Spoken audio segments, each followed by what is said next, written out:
ఆదికాండము 49వ అధ్యాయము 1 నుంచి మనం మార్చి 4వ వచనం వరకు చదువుకుందాం. మొదటి 4 వచనాలు చదివేటప్పుడు ధ్యాస ఉంచి ప్రార్థనాపూర్వకంగా చదవండి. యాకోబు తన కుమారులను పిలిపించి ఇట్లనెను, మీరు కూడి రండి, అంచె దినములలో మీకు సంభవింపబోవు సంగతులను తెలియచేసేదను.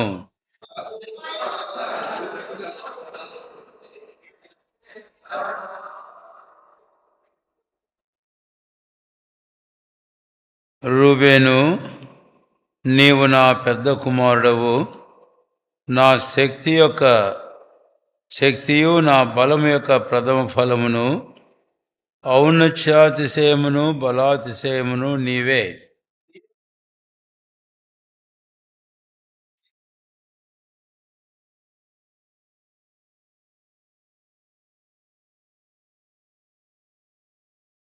ప్రార్థన చేసుకుందాం, తర్వాత మనం కొన్ని భాగాలకు మనం వెళ్తాం. రండి.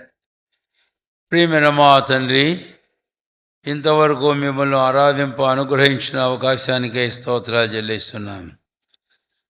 ఆకాశం క్రింద భూమి మీద మానవులకు దేవునికి మధ్య ఉండే అగాధాన్ని మీరే పూడ్చి శిలువ ద్వారా ద్వేషమును సంహరించి ఉభయులను ఏకం చేసి దేవునితో సమాధానపరిచారు. అందుకై మిమ్మల్ని ఆరాధించి ఘనపరుస్తున్నాం.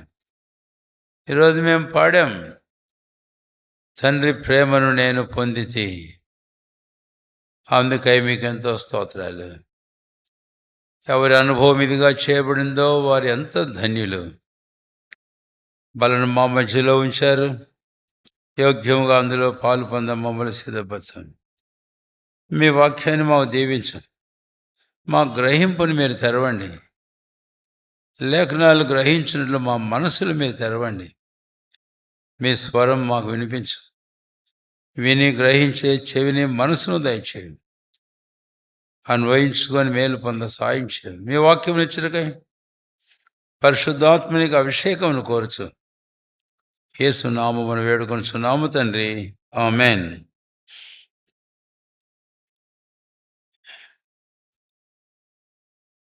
నలభై 49వ అధ్యాయము చదివిన 4 వచనాలలో తండ్రి అయిన యాకోబు తన కుమారుడైన రూబేను గూర్చి పలికిన మాటలను మనము చూస్తాం. పలికిన మాటలు, అందులో ఒక ప్రాముఖ్యమైన మాట మనము చూద్దాం. 3వ వచనం, రూబేను, నీవు నా పెద్ద కుమారుడవు, నా శక్తియు నా బలము యొక్క ప్రథమ ఫలమును, ఔన్నత్యాతిశయమును బలాతిశయమును నీవే. ఈ వర్తమానంలో మన ముఖ్యాంశము ఏమిటి అంటే పెద్ద కుమారుడు. దానికి బైబిల్లో ఇంకా వాడిన పదాలు జ్యేష్ఠ కుమారుడు, ఇంకొక పదం ప్రథమ ఫలము, ఫస్ట్ బోర్న్ అనేమాట. ఈ పదాలన్నీ బైబిల్లో ఉన్నాయి. కాబట్టి మీరు తర్వాత అయినా తలంచడానికని, బైబిల్ చదివేటప్పుడు వచ్చినప్పుడు ఆ సంగతులు మీరు మనసు ఉంచుకోవాలని మనవి చేస్తున్నాను. ఇప్పుడు జ్యేష్ఠ కుమారుడు అనే సందర్భాన్ని మనం చూద్దాం. అయితే ఆశ్చర్యం ఏంటంటే, ప్రభువైన దేవుడు ఆయా సందర్భాలలో జ్యేష్ఠులను కొంత వెనుకుంచాడు, వెనుకున్న వారిని ముందుకు తీసుకొని వచ్చాడు. దాన్ని గురించి కూడా ఈ మన వర్తమానంలో ఒక తలంపును మనం చూస్తాం. యేసుప్రభు వారు కృత నిబంధనలో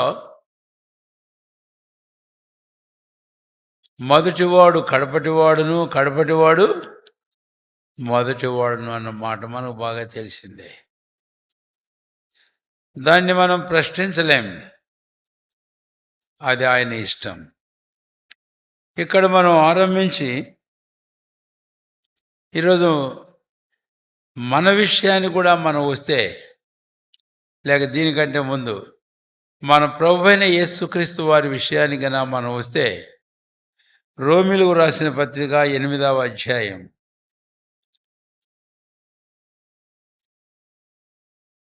రోమా పత్రిక 8వ అధ్యాయం పౌలు అపోస్తలుడు రోమాలోని సంఘానికి వ్రాస్తూ 29వ వచనం అందరం కలిసి చదువుదాం.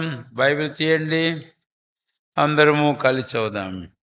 ఎందుకనగా తన కుమారుడు అనేక సహోదరుల్లో జ్యేష్ఠుడు ఉన్నట్లు తావును వారు తన కుమారునితో సారూప్యం గలవారొకటి వారిని ముందుగా నిర్ణయం. కాబట్టి తన కుమారుడు జ్యేష్ఠుడవునట్లు అనే మాట.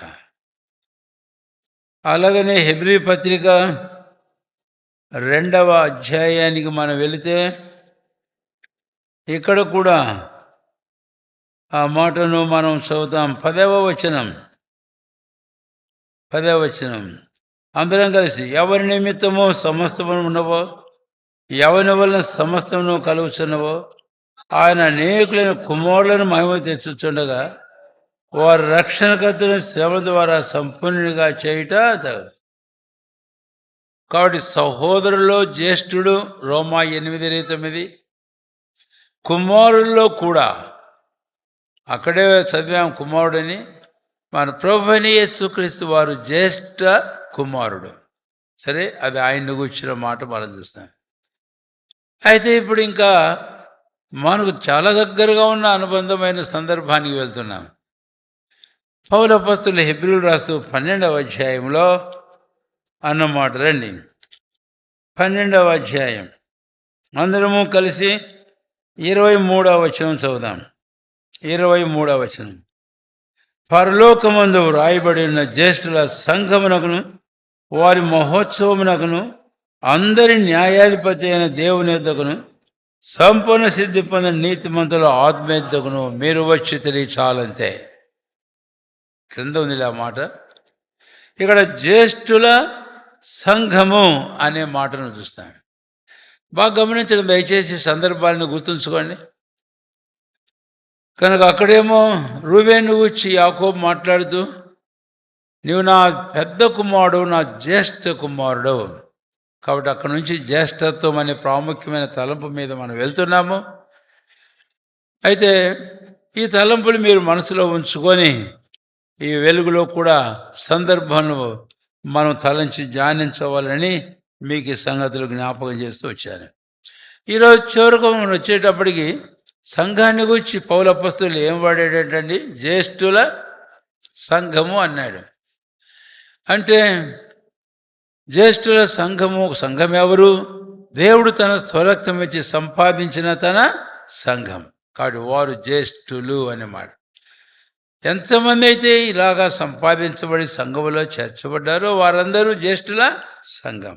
సరే, ఇప్పుడు ఆ ముఖ్యమైన తలంపుకు మనం వద్దాం. జ్యేష్ఠత్వము అనే విషయానికి ఇక్కడ ఆరంభిద్దాం. 48వ అధ్యాయము ఆదికాండం 48వ అధ్యాయం. ప్రతి వచ్చిన కూడా జాగ్రత్తగా గమనించాలని మీకు మనం చేస్తున్నాను. 48వ అధ్యాయము ఆదికాండం 5-6 వచనాలు అందరము కలిసి మనం చదువుదాం. ఇదిగో, నేను ఐగుప్తునకు నీ యొద్దకు రాకమునుపు ఐగుప్తు దేశంలో నీకు పుట్టిన నీ 2 కుమారులు నా బిడ్డలే. రూబేను షిమ్యోనుల వలె ఎఫ్రాయిము మనషే నా బిడ్డలై ఇందురు.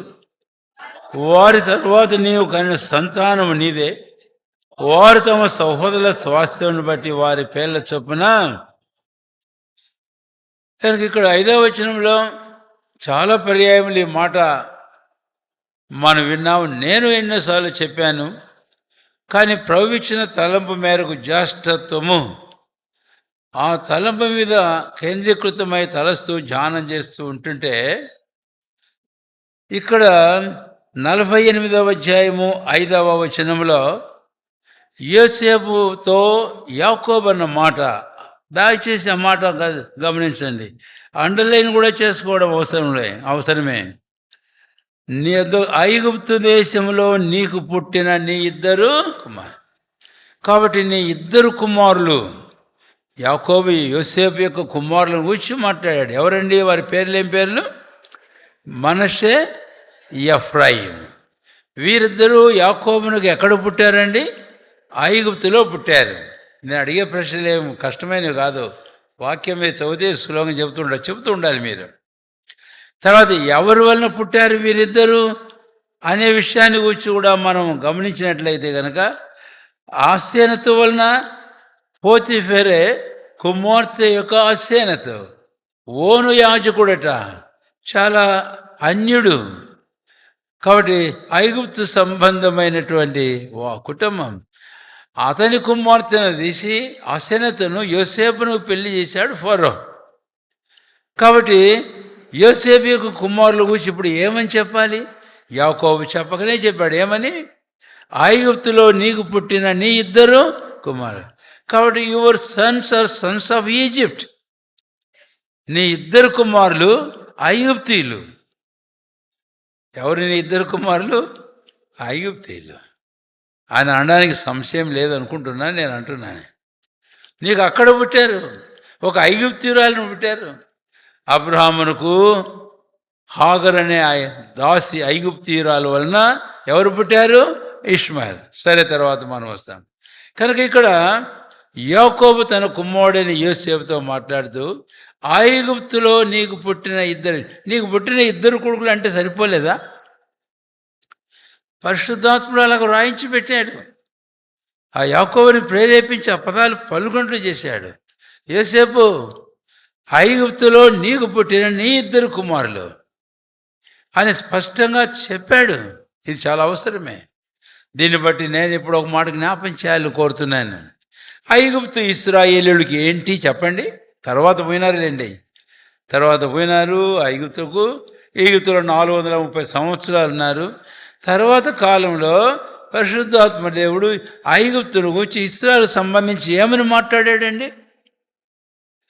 ఐగుప్తు అను దాస గృహములో నుంచి అని అన్నాడు.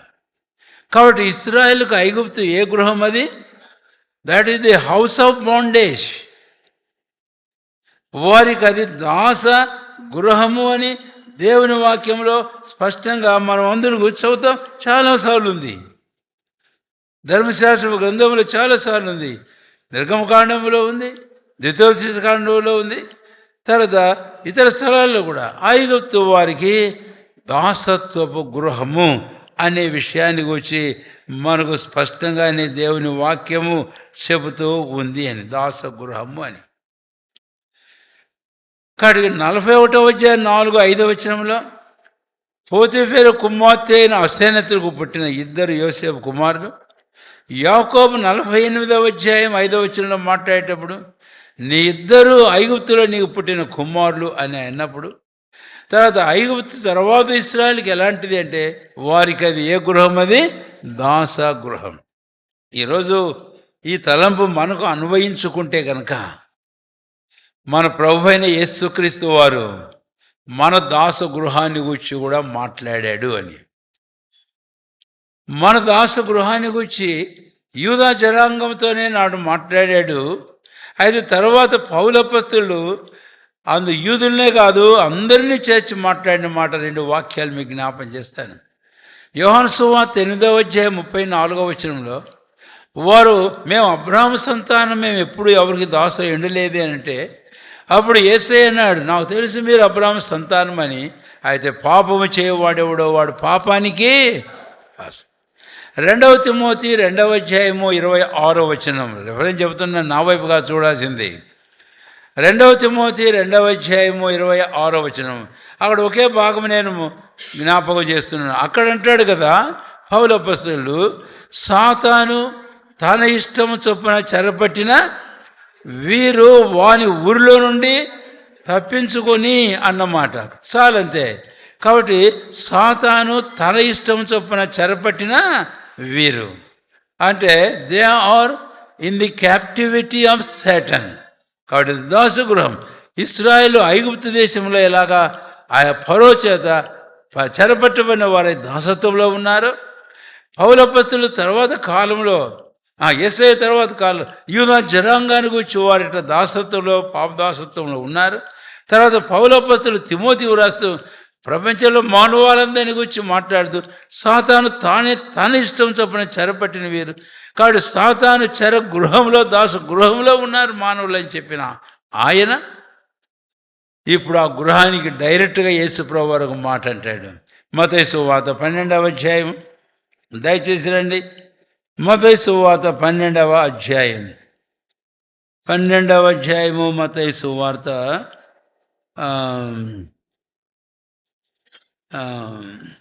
ఇక్కడ 29వ వచనం. 29 ఒకడు మొదట బలవంతుని బంధింపనేడులా ఎలాగా బలవంతు ఇంటిలో చచ్చి అతని సామాగ్రి దోచుకొనగలడు, అటు బంధించడులా వాని ఇల్లు. కాబట్టి ఏ బలవంతుని గురించి మాట్లాడుతున్నాడు యేసుప్రభువు వారు? అపవాదిని గురించి మాట్లాడుతున్నాడు. వానికి ఒక ఇల్లు ఉందంట. అందుకే ఆ బలవంతుని బంధించితేనే కానీ బలవంతుని ఇంటిలో వచ్చి వాని సామాగ్రిని. కాబట్టి ఈ మాటల్లో ఇంకా చాలా దూరంగా దీర్ఘంగా లోతుగా మనకు అర్థమవుతుంది. యోహాను భక్తులు ఒక మాట రాస్తాడు 1వ యోహాను 5వ అధ్యాయంలో ఏమని? సర్వలోకమంతా కూడా ఎక్కడ పడిందంటండి? దుష్టుని యందు పడి ఉన్నది. తీయండి మీరు బైబిల్లో. వచనం ఎన్నో వచనం? 19వ వచనం. లోకమంతయు ఎక్కడ పడిందంటండి? దుష్టుని యందు పడి ఉంది. కాబట్టి దుష్టుని గృహంలో, బలవంతులైన వారి గృహంలో చివరికి వారి సామాగ్రిగా చెరబెట్టబడిన వారినిగా మనం చూస్తాం. మనం కూడా ఇలాంటి వారమే ఒకప్పుడు. అందుకని మాట మనం మనసులో ఉంచుకుందాం. అది నాడు యాకోబు యోసేపు కుమారుల గురించి మాట్లాడిన మాట. ఆ సందర్భాలు మనం కాస్త చూస్తూ వచ్చిన తర్వాత మనం ఎవరు అనే విషయాన్ని గురించి చెప్తే ఆ మాట మనకు అన్వయించుకుంటే మనం కూడా we are all the children of Egypt, born in sin.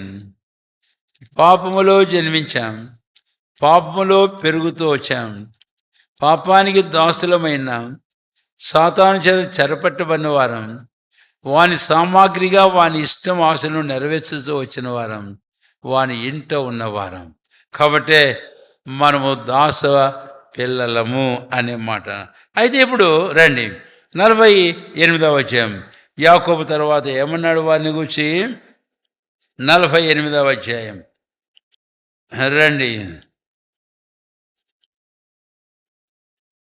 48వ అధ్యాయము 5వ వచనం నేనే చదువుతాను. ఇప్పుడు అవసరమైన భాగం చదువుతుంటాను, మీరు గమనించండి. ఐగుప్తు దేశంలో నీకు పుట్టిన నీ 2 కుమారులు నా బిడ్డలే. ఎవరంటండి వీళ్ళిద్దరూ? నా బిడ్డలే. కాబట్టి దే ఆర్ మైన్, నా బిడ్డలే అని తాను అనడము ఇక్కడ మనము చూస్తాం. నా బిడ్డలు వారు అన్నమాట. ఎలాగైనారు తన బిడ్డలు అని అంటే, యాకోబు తన చేతులు వారి మీద ఉంచి వారిని తన కుటుంబంలోనికి తీసుకుంటూ ఉన్నాడు. వారిని తన కుటుంబంలోనికి తీసుకుంటున్నాడు. ఎలాంటి వారినిగా తీసుకుంటున్నాడు అనేది మళ్ళీ తర్వాత కాలం కాస్త చూస్తాం. కాదు, ఇప్పుడు ఒక మాట చెబుతున్నాను. రూబేను షిమ్యోన్లకు వలె యోసే ఎఫ్రాయిము మనషే ఏమంటారట నా. కాబట్టి ఇప్పుడు యాకోబు యొక్క బిడ్డ. యాకోబు ఎవరు? యాకోబు ఎవరు? యాకోబు ఇశ్రాయేలుగా మార్చబడినవాడు. 135వ కీర్తనలో యెహోవా యాకోబుని ఏర్పరచుకున్నాడు, తనకు స్వకీయ ధనమవడానికి ఏర్పరచుకున్నాడు. కాబట్టి ఇప్పుడు వారు ఐగుప్తులో పుట్టినప్పటికీ, యోసేపుకు ఐగుప్తులో పుట్టినప్పటికీ, వారు దోసతో పిల్లలు అయినప్పటికీ, ఐగుప్తు రాళ్ళు పుట్టినప్పటికీ ఇప్పుడు యాకోబు అంటాడు, నాకు ఇశ్రాయేలు దేశంలో నాకు పుట్టిన రూబేను షిమ్యోను ఎలాంటి వారు, అలాంటి వారే మీరిద్దరు. They are as Reuben and Simeon, as Reuben and Simeon. రూబేనుకు వలె షిమ్యోనుకు వలె వారితో కూడా వీరిద్దరు నా బిడ్డలే అని యాకోబు అనడం మనం చూస్తాం. ఈరోజు మనకు ఇస్తాం రెండవ తలంపు. మనం ఎలాంటి వారము మరు తలంపులో చెప్పుకున్నాం. అయితే ఇప్పుడు ప్రభువైన యేసుక్రీస్తు వారు ఆయన మన విషయంలో ఏం చేశాడు. రండి ఇప్పుడు రెండవ తలంపు మనం వెళ్తాం. యోహాను సువార్త 1వ అధ్యాయం, యోహాను సువార్త 1వ అధ్యాయం, లేకపోతే ఇంకో మాట చూద్దాం 8వ అధ్యాయం రోమిలు రాసిన పత్రిక, అక్కడ ఒక పదం ఉంది, అక్కడికి వెళ్దాం. ముందు యోహాను రోమిలు రాసిన పత్రిక 8వ అధ్యాయం 17వ వచనం చదవండి. ఎవరినొకరు. మనము పిల్లలమైతే అక్కడ లేదా 8వ అధ్యాయము, మనము ఏ ఆత్మను పొందాము ఇక్కడ లేదా, దత్తపుత్ర ఆత్మను పొందామన్న సంగతి 15వ వచనం, రైట్, 17 కాదు 15, సారీ. భయపడటకు మీరు దాస్యమాత్మను పొందలేదు కానీ దత్తపుత్ర ఆత్మను, అంటే స్వీకృత పుత్రులు, యువర్ అడాప్టెడ్ చిల్డ్రన్. ఎఫెసీయులు రాస్తూ 1వ అధ్యాయంలో అన్నాడు, మనలను తన కుమారులుగా స్వీకరించుటకై అనేటటువంటి మాటను మనం చూస్తాం. కాబట్టి ఈరోజు ప్రియులారా, ఏ పౌలైతే ఆ విషయాలు రాశాడో, తిమోతికి రాస్తూ మీరు ఫలానా అని చెప్పాడో, ఇప్పుడు పౌలే ఇక్కడ రాస్తూ ఉంటాడు. లేక వాక్యం చెబుతుంది, ఏమని చెబుతుంది అంటే, మీరు స్వీకృత పొందు, you are accepted as sons in his beloved. ఆయన ప్రియులందు మీరు కుమారులుగా స్వీకరించబడ్డారని. ఎలాగా దత్తపుత్ర ఆత్మను మనం ఏం చేశామంటండి, పొందాము. We have received the spirit of adoption. నేను గలతీ పత్రిక 4వ అధ్యాయంలో త్వరగా మాటలు జ్ఞాపం చేయాలి. రండి దయచేసి. గలతీ పత్రిక 4వ అధ్యాయం, 4వ అధ్యాయము గలతీలు రాసిన పత్రిక. పౌలు ఇక్కడ గలతీ పత్రిక 4వ అధ్యాయం చూడండి దయచేసి.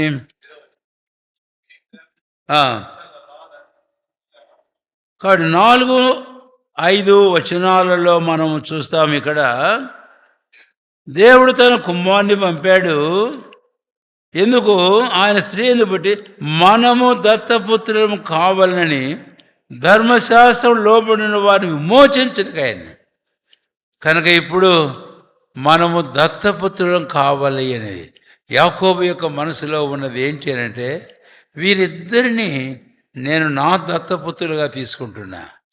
కాబట్టి ఇది హస్త నిక్షేపణం ద్వారా యాకోబు ఐగుప్తులో పుట్టిన యోసేపు కుమారులను ఇశ్రాయేలు దేశంలో జన్మించిన రూబేలు షిమ్యోను వలె కుమారులుగా వారు తీసుకున్నాడు. ఇది వారిని గురించి మంచి. ఇప్పుడు ఇంకో మాట నేను చెప్పి తర్వాత తలంపు, మళ్ళీ ఇంకో తలంపు మనం వెళ్తాం. ఇంకో మాట ఏమిటి? యోహాను సువార్త 1వ అధ్యాయం, ఇప్పుడు 12వ వచనం చదవండి. 11 వారందరికీ అనగా తన నామమునందు విశ్వాసం ఉంచిన వారికి. కాబట్టి దేవుని పిల్లలవుటకు ఆయన ఏమిచ్చాడంటే, ఇప్పుడు వీరు నా బిడ్డలే. ఎవరు ఆయన బిడ్డలు? ఇప్పుడు యాకోబుని గురించి కాదు ఇప్పుడు మనం చెప్పుకునేది. ఇప్పుడు దేవుని పిల్లల గురించి మాట్లాడేటప్పుడు యోహాను సువార్త 1వ అధ్యాయం 12వ వచనంలో వీరు నా బిడ్డలు, దేవుని పిల్లలు. I give them the authority that they should be called the children of God. అధికారం నేను ఇస్తున్నాను అన్నాడు. ఇక్కడ 11వ వచనం కూడా మనం చదవడం అవసరం, తర్వాత కూడా మనం వస్తాం దానికి. 11వ వచనంలో ఆయన తన స్వజనులెందుకు వచ్చాను, కానీ వారు ఆయన ఏం చేయలేదట, అంగీకరించలేదు. కాబట్టి తర్వాత ఈయన అన్యుల దగ్గరికి తను ఎందరు అంగీకరించరు వారందరూ దేవుని పిల్లలు. కాబట్టి ఇప్పుడు ఇది ఎలాగా జరిగింది ఈ ప్రక్రియ? యాకోబేమో చేతులు ఉంచడం ద్వారా వారిద్దరిని తన ఇంటిలోకి తీసుకున్నాడు, కుటుంబంలోనికి. రూబేను షిమ్యోను కుమారులు తన కుమారులు అయినారు. అయితే ఈరోజు మన విషయంలో ఆ దేవుని కుమారులు మనం కావడానికి ఎలాగ ఈ ప్రక్రియ జరుగుతుంది అని అంటే అక్కడ ఒక మాట చెప్పాడు, విశ్వాసము. ఏం చెప్పాడండి? తన అంగీకరించిన తన నామమునందు విశ్వాసం. కాబట్టి all the children of faith, విశ్వాసపు పిల్లలందరూ కూడాను వారు దేవుని పిల్లలు, వారు దేవుని ఇంటికి సంబంధించిన వారు. They are accepted as the children, sons and daughters in the family of God. ఎఫెసీ 2వ అధ్యాయం 19వ వచనం చదవండి. ఎవరినో ఒక త్వరగా తీసి చదవండి. కాబట్టి మీరు ఇక మీదట పరజనులు పరదేశులైండక పరిశుద్ధులతో ఏక పట్టణస్థులను దేవుని ఇంటి వారునై ఉన్నారు. కాబట్టి మీరు ఇక మీరు పరజనులు కాదు, పరదేశులు కాదు, అన్యులు కాదు, మీరు ఇప్పుడు దేవుని ఇంటి వారు.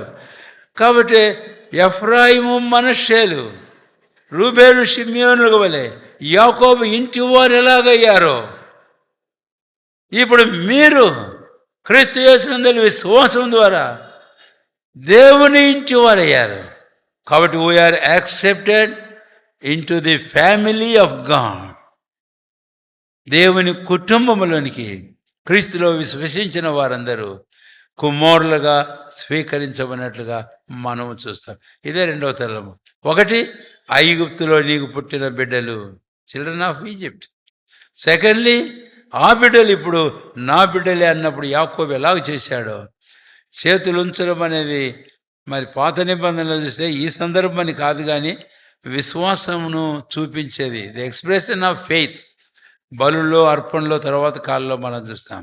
కాబట్టి ఈరోజు అట్టి విశ్వాసం ప్రభువైన క్రీస్తునందు ఉంచిన విశ్వాసులందరూ కూడాను are adopted into the family of God and the children of God. దేవుని కుటుంబంలోనికి దత్తపుత్రులుగా వారందరూ స్వీకరించబడ్డారు. ఇప్పుడు 3వ తలంపుకు వెళ్దాం.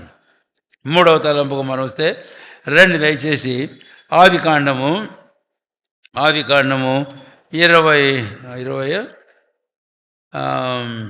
3వ తలంపుకు మనం వచ్చినప్పుడు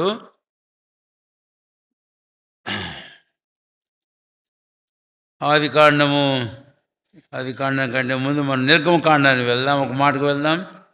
నిర్గమకాండం 4వ అధ్యాయం.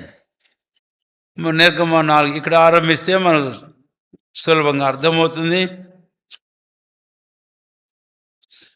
4వ అధ్యాయము నిర్గమకాండం 22వ వచనం.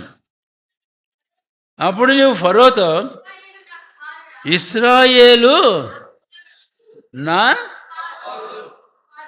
కుమారుడు. మరి కుమారుడా అంటుంటే నువ్వు ఇశ్రాయేలు నా కుమారుడు. తర్వాత చాలంతే. వాడి దేవుడు మోషేను పంపించేటప్పుడు వాడికి చెప్పు ఫరోకు, ఇశ్రాయేలు నా కుమారుడు, నా జ్యేష్ఠ కుమారుడు. ఇప్పుడు ఇశ్రాయేలు గురించి మనం చూస్తున్నాం. ప్రభువైన దేవుడు అన్నాడు ఇశ్రాయేలు గూర్చి, అంటే అబ్రహాము, ఇస్సాకు, యాకోబుల సంతానాన్ని గూర్చి, 430 సంవత్సరాలు ఐగుప్తు దేశంలో ఉన్న వారిని గూర్చి. కాబట్టి ఫరోతో చెప్పు మోషే అని, ఇశ్రాయేలు నా కుమారుడు, నా జ్యేష్ఠ కుమారుడు. ఇలాంటి మాట ఇంకొక పేరులో వాడాడు.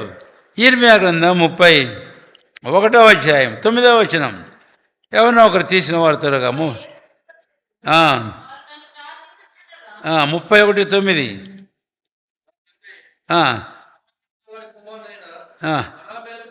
31వ అధ్యాయము 9వ వచనం. ఏమి ఎక్కడ తీస్తున్నారు మీరు? ఎఫ్రాయిము నాకు ఇష్టమైన కుమారుడు, నా బుద్ధు బిడ్డ. కాబట్టి చాలు 31 నేను తీసుకోవడం బెటరేమో కదా. 31వ అధ్యాయము ఇర్మియా గ్రంథం 31వ అధ్యాయము 9వ వచనం. నేను 9 కదా చెప్పింది.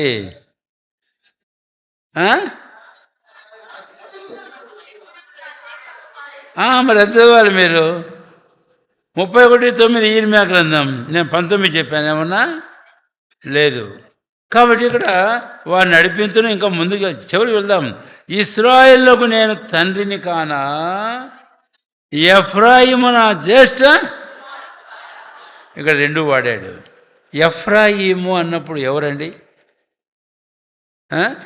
ఒకవేళ యాకోబు అన్నాడు ఎఫ్రాయిము మనషేలని, కానీ ఇక్కడ ఎఫ్రాయిం అన్నప్పుడు ఒకటి గుర్తుంచుకోవాలి ఎప్పుడు బైబిల్లో, విశేషంగా పాత నిబంధన ప్రవక్తల గ్రంథం, ఇశ్రాయేలుకు సాదృశ్యం.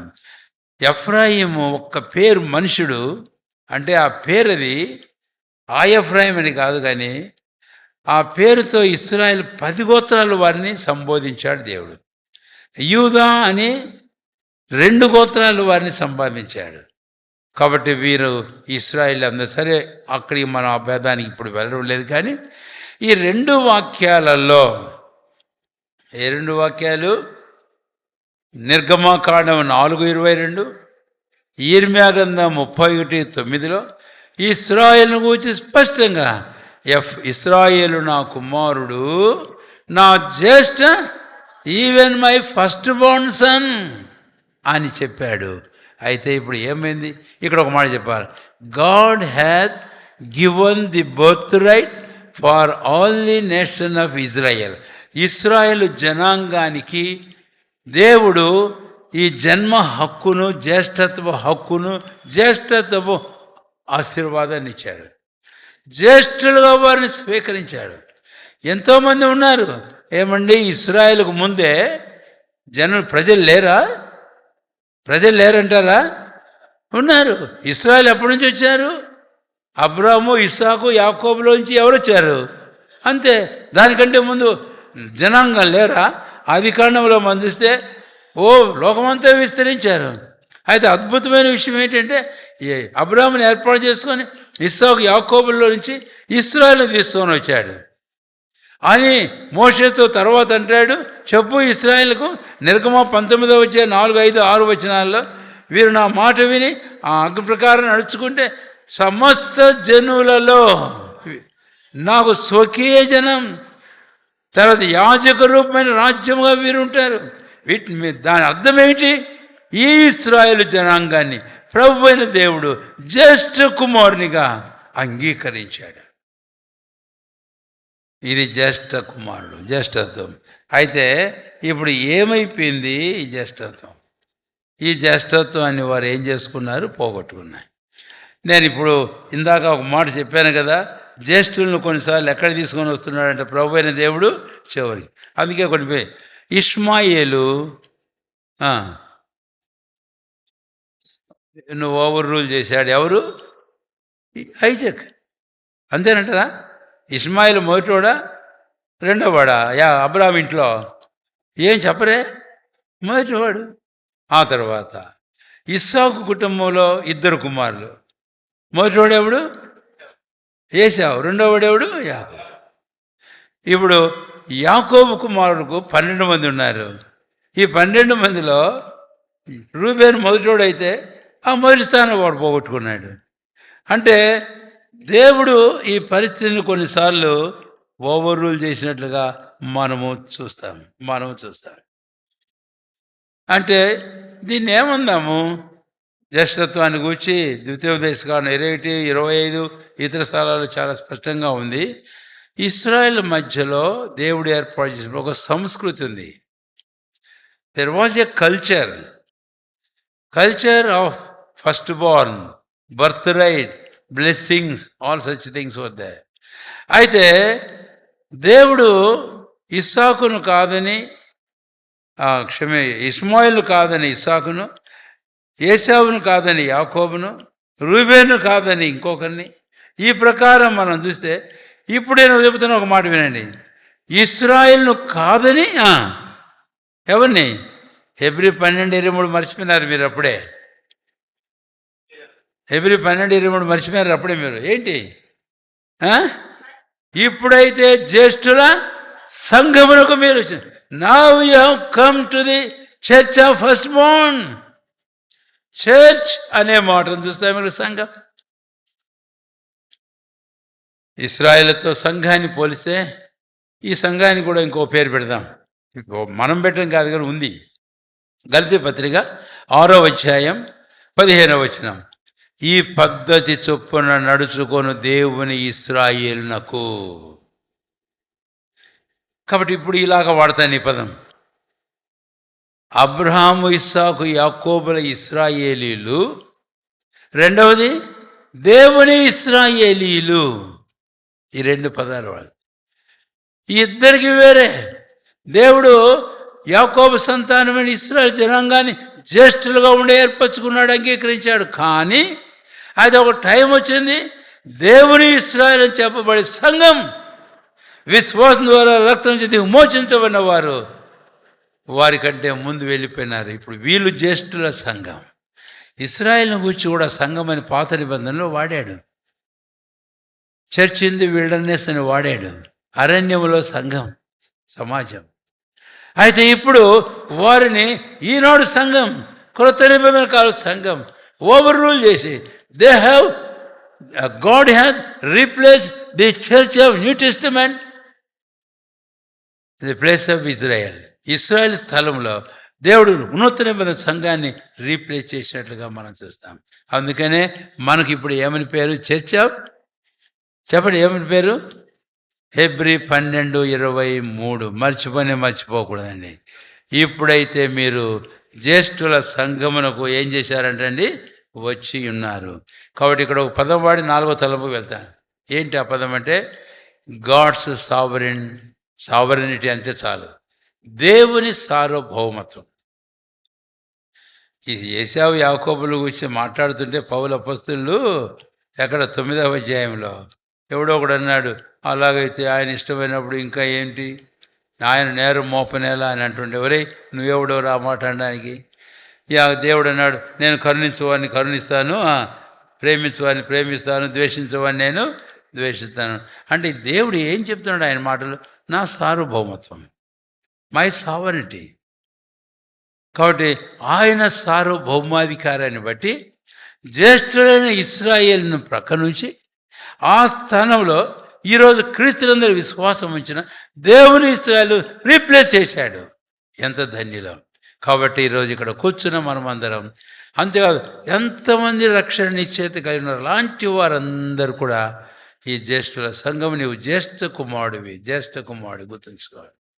You are the first one. ఇది 3వ తలంపు. అయిన తర్వాత ఇప్పుడు 4వ తలంపుకు మనం వెళ్దాం. 4వ తలంపుకు మనం వెళ్తే జ్యేష్ఠత్వం గురించి మనం ఈ తలంచేటప్పుడు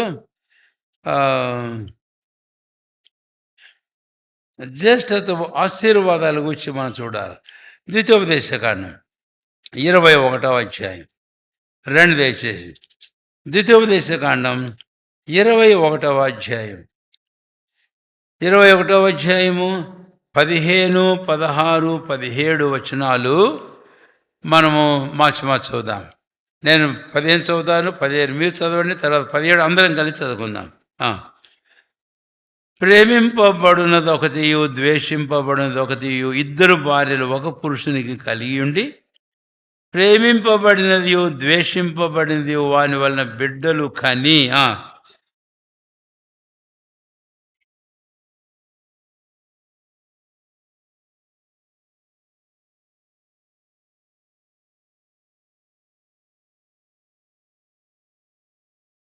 17వ వచనం అందరం కలిసి. ద్వేషింపబడిన దాని కుమారునికి తండ్రి తన ఆస్తి అంతట్లో రెట్టింపు భాగం ఇచ్చి వానినే జ్యేష్ఠునిగా ఎంచవలను. వీడు వాని బల ప్రారంభము గనుక జ్యేష్ఠత్వ అధికారము వీనిదే. ఇక్కడ నేను 3 తలంపులు మీ గమనానికి తేవాలి. జ్యేష్ఠుల సంఘము అని అన్నాం కదా.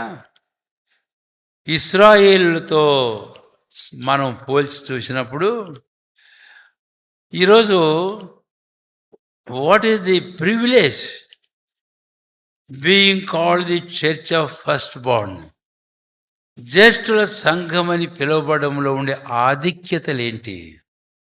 What are the blessings having called the church of first born? జ్యేష్ఠుల సంఘం అని పిలువబడంలో ఉండే దేవుని ఆశీర్వాదాలు ఏంటివి? ఇదే 4వ తలంపు. ఇక్కడ మనం చూస్తాం ఈ 3 వచనాలలో నేను 3 సంగతులు మీకు జ్ఞాపం చేయాలని కోరుతున్నాను. 21వ అధ్యాయము 16వ వచనం, 21వ అధ్యాయము 16. జ్యేష్ఠ కుమారుడు ద్వేషింపబడిన దాని కొడుకైనలా తండ్రి తనకు కలిగిన దాన్ని తన కుమారులకు స్వాస్థ్యముగా ఇచ్చినప్పుడు ద్వేషింపబడిన దాని కుమారుడైన జ్యేష్ఠ కుమారునికి, ఇక్కడ ఒక మాట నేను మీకు జ్ఞాపం చేయాలి. 25వ అధ్యాయానికి వద్దాం. ఇదే 25వ అధ్యాయం. డైరెక్ట్గా ఆ మాట ఉందేమో చూద్దాం. ఇక్కడ 6వ వచనం, ద్వితోపదేశకాండం 25వ అధ్యాయము 6వ వచనం.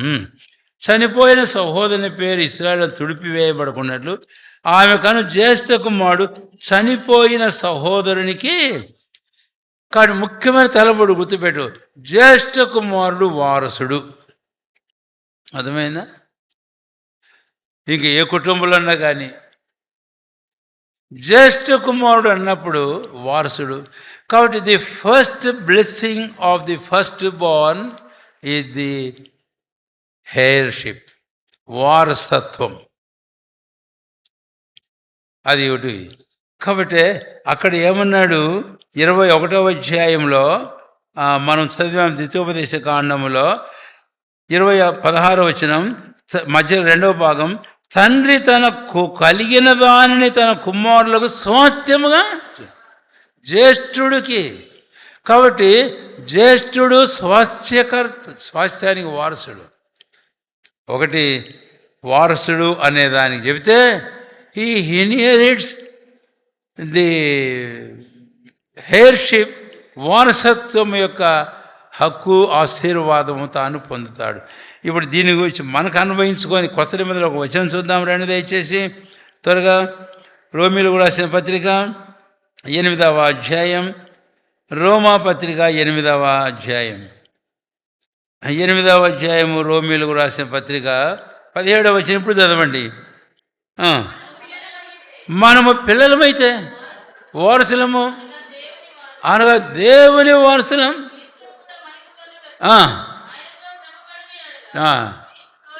చాలంతే.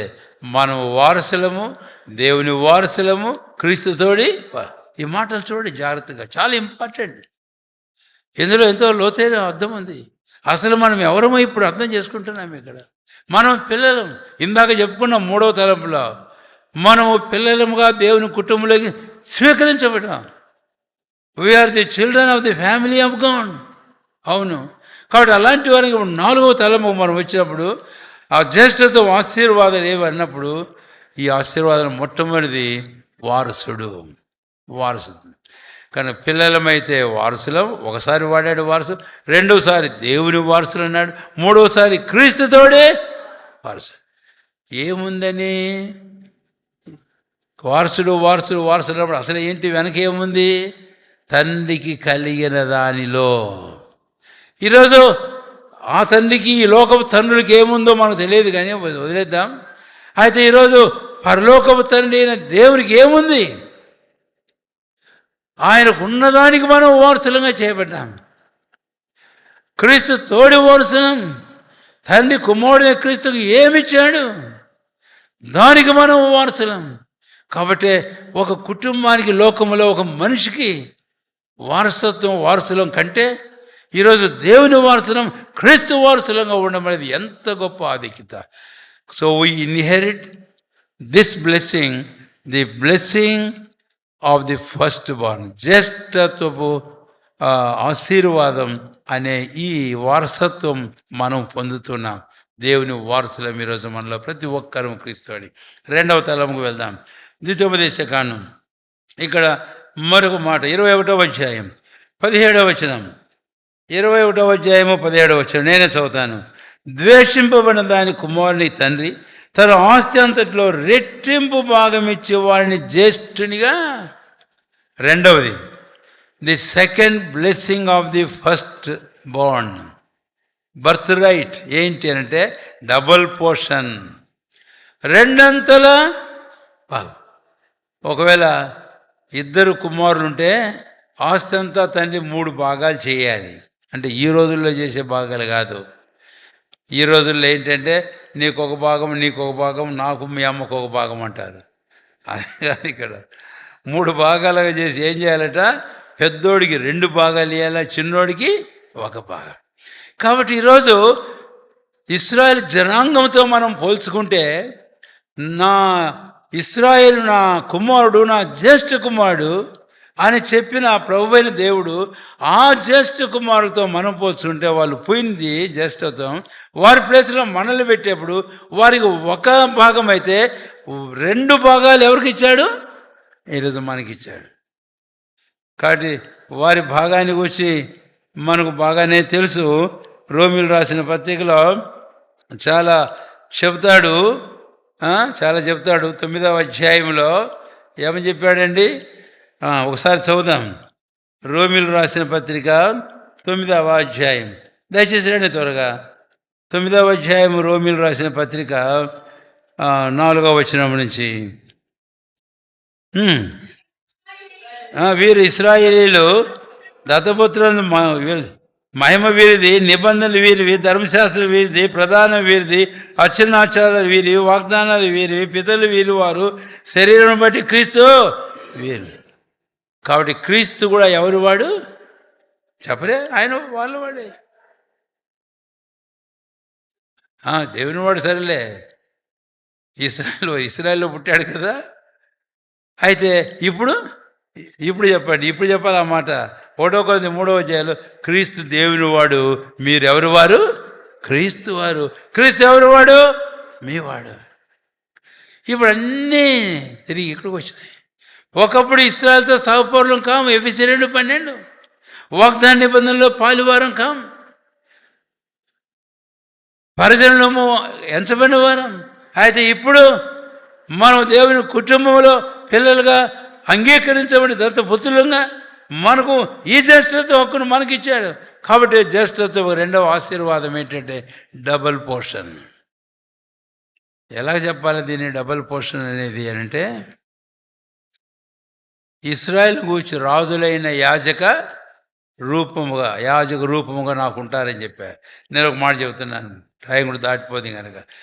మత్తయి 19వ అధ్యాయంలో యేసు ప్రభు వారు ఏమన్నాడంటే, మత్తయి 19వ అధ్యాయంలో ఈ శిష్యులు వచ్చేసి అంతా విడిచిపెట్టి మేము వెంబడిస్తున్నాం కదా, మాకు ఏం దొరుకుతుంది అని అంటే, యేసు ప్రభు వారు ఏమన్నాడు? మత్తయి 19వ అధ్యాయంలో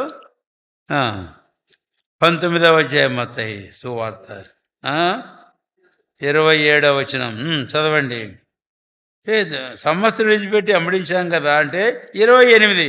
అప్పుడు ప్రభు ఇచ్చిన జవాబు, మనుష్య కుమారుడు తన మహిమగల సింహాసనం మీద ఆసీనుడై ఉండినప్పుడు నన్ను వెంబడించిన మీరును 12 సింహాసనం మీద ఆసీనులై ఇశ్రాయేలు 12 గోత్రముల వారికి తీర్పు.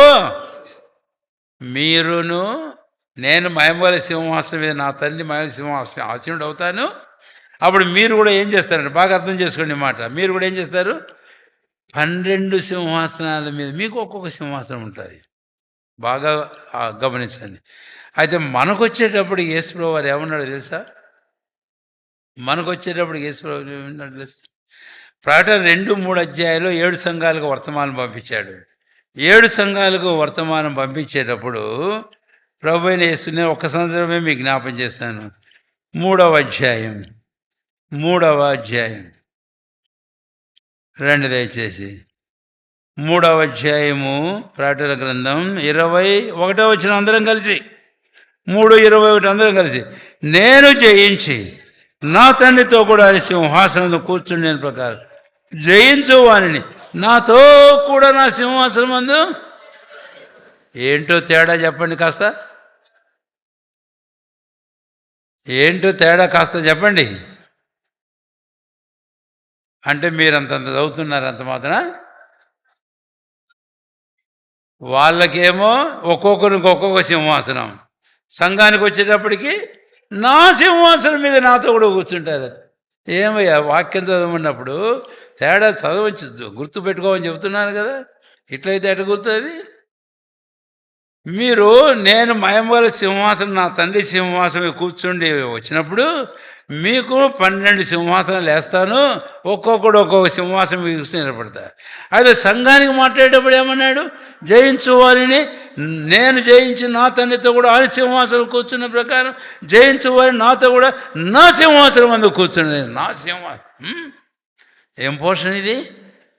కాబట్టి ఇది జ్యేష్ఠత్వపు రెట్టింపు భాగం. ఇంకెన్నో చెప్పలేం, కానీ ఇప్పుడు ముందుకు వెళ్ళిపోదాం. మరొకటి మూడవది, రెండు దయచేసి చివరిలో ఇంకొక తలంపు మనకు ఉంది, ఐదవది పోవాలి. కాబట్టి ఇక్కడ ఈ 4వ తలంపులో మూడవది ఇంకో మాట. 2వ దినవృత్తాంతముల గ్రంథం 11వ అధ్యాయం 22వ వచనం. ఆ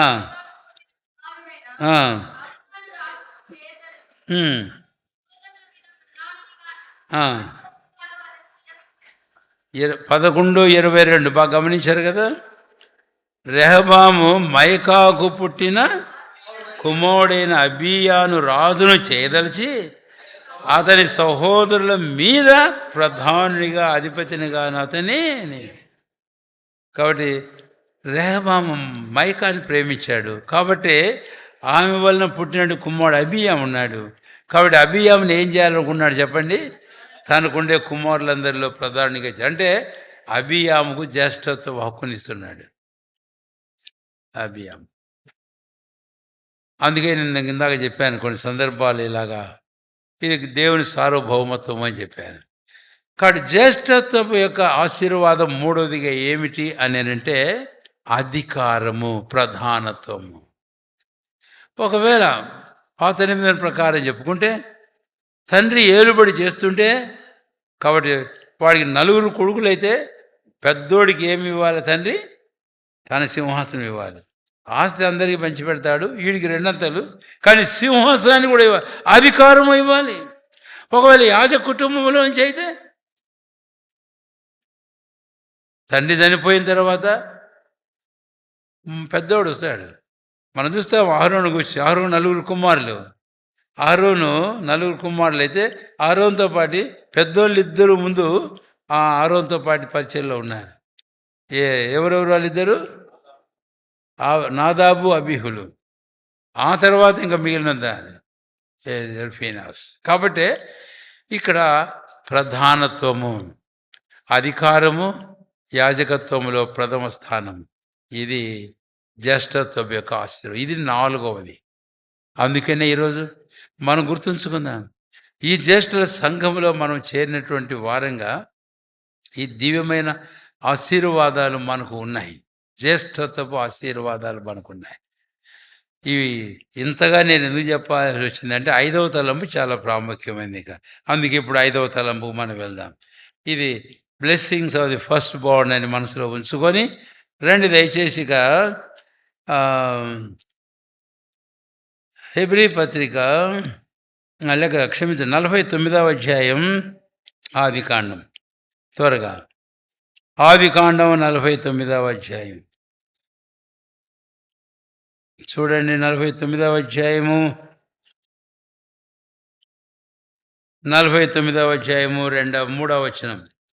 రూబేను, నీవు నా పెద్ద కుమారుడవు, నా శక్తియు నా బలం యొక్క ప్రథమ ఫలము నువ్వే. కాబట్టి ఔన్నత్యాశయమును బలాశయమును నీవే. అయితే 4వ వచనం అందరం కలిసి చదువుదాం. నీళ్ళ వలె చెంచడువై నీవు నీ తండ్రి మంచం మీదకి ఎక్కిదివి, ఆయన అపవిత్రపరిచిదివి, అతడు నా మంచం మీదికి. ఇక్కడ సూటిగా మనకు ఆ పదం లేదు కాబట్టి ఈ సందర్భంలో ఏశావునకు మనం వెళ్దాం. ఇప్పుడు యాకోబు తన కుమారుడిని ఏశావును గురించి ఏమన్నాడు తెలుసా? 5వ వచనంలోనేమో 3వ వచనంలో నా పెద్ద కొడుకువు, నా శక్తి, నా బలం, నా ఔన్నత్యాశయమును బలాశయమును ఎవరివి? నీవే. అయితే క్రిందకి వెళ్ళి ఏమన్నాడు? 4వ వచనంలో నీవు అతిశయం పొందవురా. నీవు ఏం పొందవు? పోయింది. అతిశయం అనే మాట బైబిల్లో ఎక్సలెన్సీ అని వాడాడు. కాబట్టి ఇస్రాయల్ యొక్క ఔన్నత్యాతిశయం అని, ది ఎక్సలెన్సీ ఆఫ్ ఇజ్రాయల్ అని వాడాడు సుందరం. కాబట్టి ఇక్కడ యాకోబు కుమారుడైన రూబేను గురించి పెద్దోని గురించి మాట్లాడుతూ నీవు జ్యేష్ఠుడివే, ఇవన్నీ నీవే. అయితే ఇప్పుడు నీవు అతిశయం పొందలేవు. You cannot excel your brothers. నీ సహోదరుల కంటే నువ్వు మించిన వాడుగా పోలేవు, వారి మీద నువ్వు అతిశయం పొందలేవు.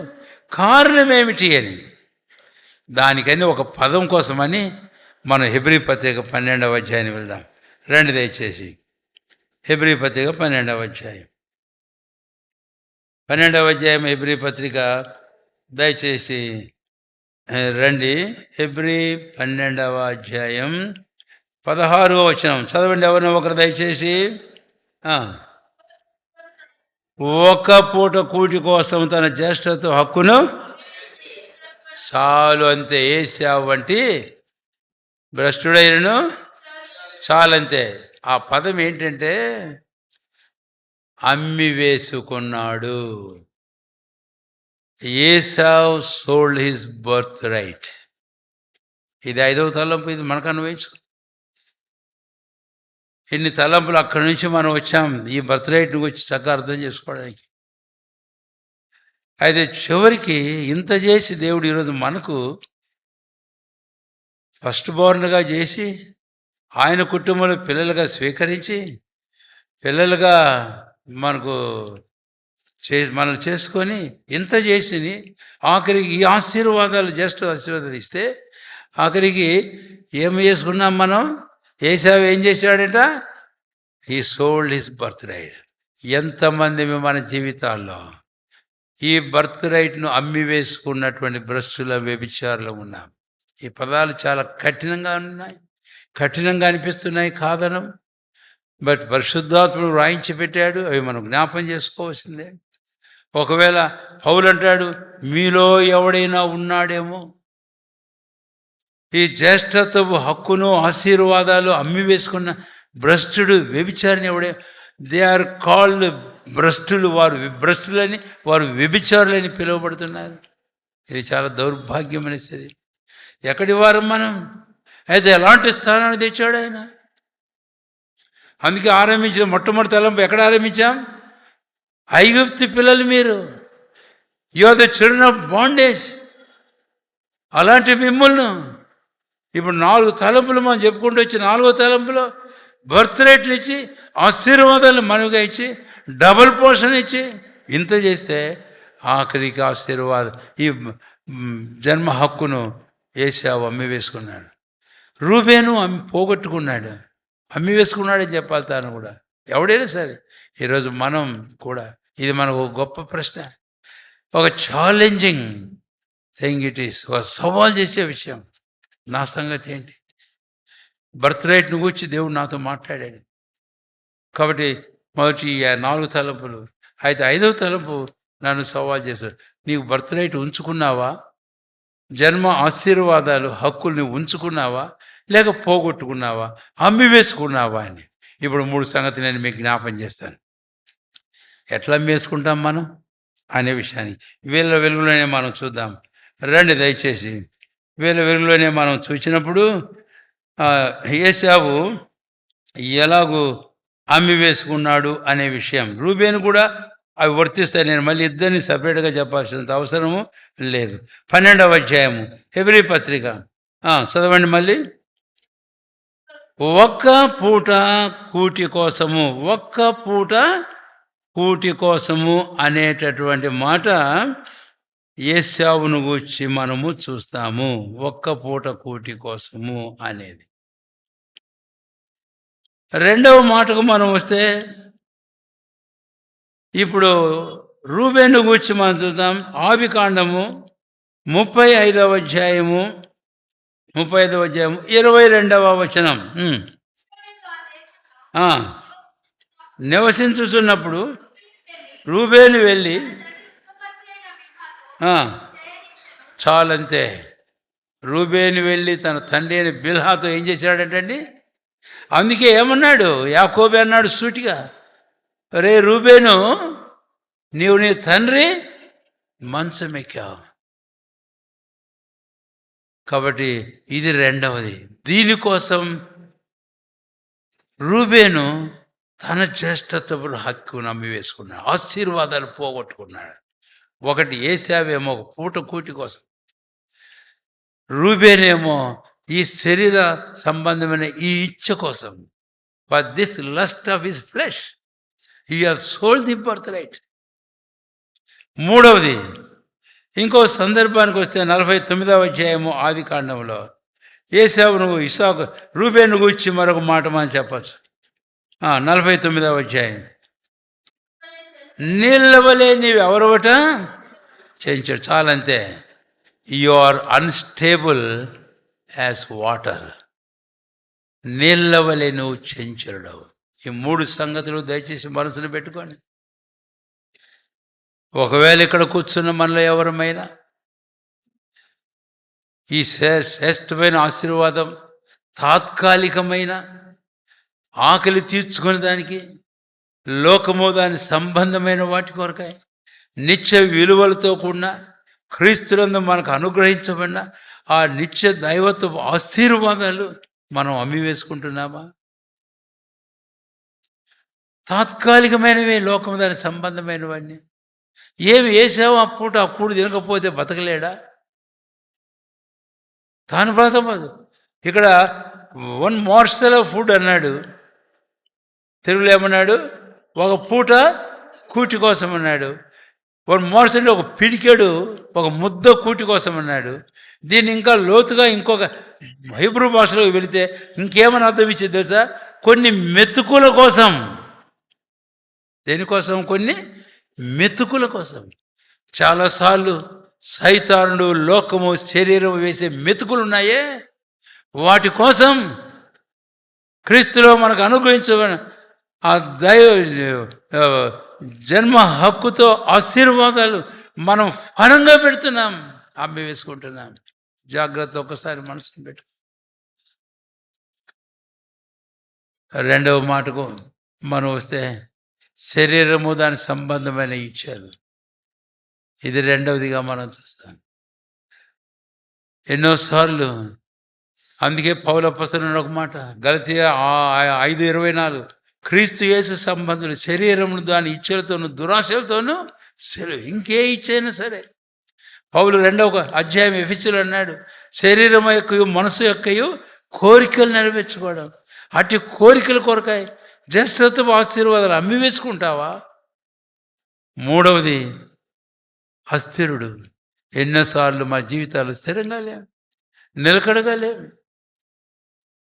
భాగాలు నిలిపి ఉంచడం లేదు, ఎప్పుడు నీళ్ళకలాగా కదులుతూనే ఉన్నాం. ఏ విషయాలను ఒకసారి ప్రశ్నించుకుందాం. తద్వారా మన జీవితంలో పోగొట్టుకున్నాం. ఇక్కడ ఒక మాట వాడుతున్నాను చివరిగా ముగింపులో. ఏంటి ఆ మాట అంటే, ఈ ఇద్దరు ఉన్నారే, రూబేను కానీ ఏశావు కానీ, వారిద్దరూ తమ జీవితాల మీద, తమ ఆశల మీద, తమ వాంఛల మీద, తమ కోరికల మీద వారికి ఏమి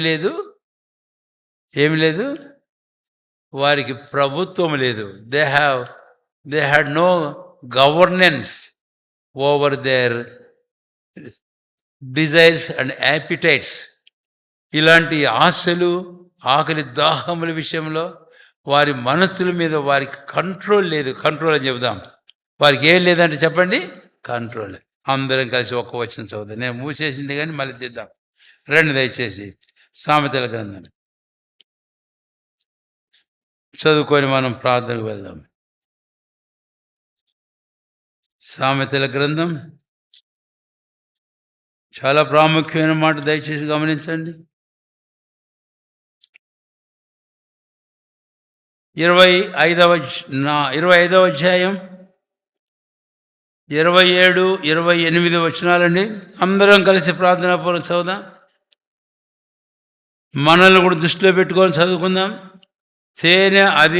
అందరం కలిసి, తేనె అధికముగా త్రావటం మంచిది కాదు, దుర్లభమైన సంగతి పరిశీలన చేయడం ఘనతకు కారణం.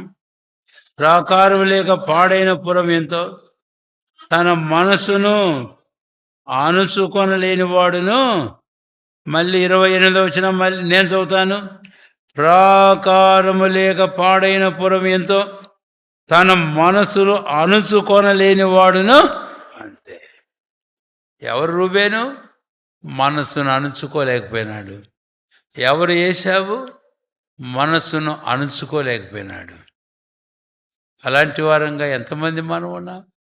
అలాంటి విషయాల్లో ఇంకే విషయాల్లో అయినా అలాగ ఉంటే ప్రాకారం లేని పురం ఎట్లో మన జీవితం అంతే. కాబట్టి మనం నష్టపడిపోతాం. అందుకనే జాగరూకులమై మన జీవితాలు పరీక్షించుకొని యోగ్యంగా ప్రభు యొక్క బల్లో పాలు పొందడానికి ఒక నూతన తీర్మానం చేసుకుందాం. రండి ప్రార్థన చేసుకుందాం.